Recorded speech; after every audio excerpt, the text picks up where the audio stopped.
নমস্কার বন্ধুরা, সোনার রান্নাঘরে আপনাদের স্বাগতম। আজ আমি রান্না করছি ফুলকপি আলু দিয়ে কাতলা মাছের ঝোল।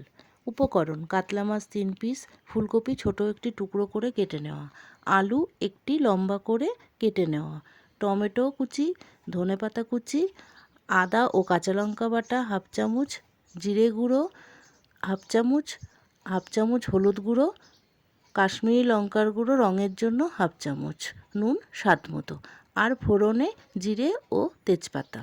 প্রথমে কড়াইয়ে তেল গরম করে 3 পিস কাতলা মাছ ভালো করে উল্টে পাল্টে ভেজে নিলাম।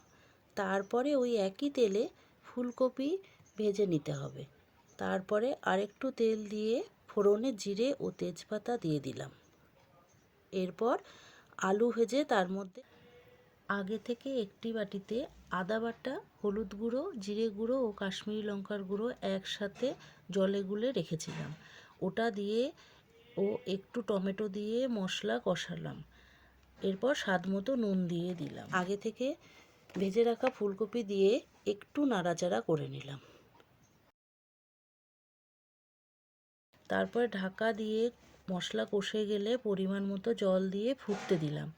এবার আলু ফুলকপি সেদ্ধ হয়ে গেলে মাছ দিয়ে আর একটু ফুটিয়ে নামানোর আগে কেটে রাখা ধনেপাতা দিয়ে দিলাম। তৈরি হয়ে গেল গরম গরম আলু ফুলকপি দিয়ে কাতলা মাছের ঝোল। খুব সাধারণ সহজ রেসিপি বন্ধুরা। এই রেসিপিটি যদি তোমাদের ভালো লাগে তাহলে প্লিজ আমার পাশে থেকো। হ্যাঁ, অবশ্যই একটা লাইক ও সাবস্ক্রাইব করে দিও। তোমাদের একটি লাইক আমাকে অনেক উৎসাহিত করবে। ধন্যবাদ বন্ধুরা।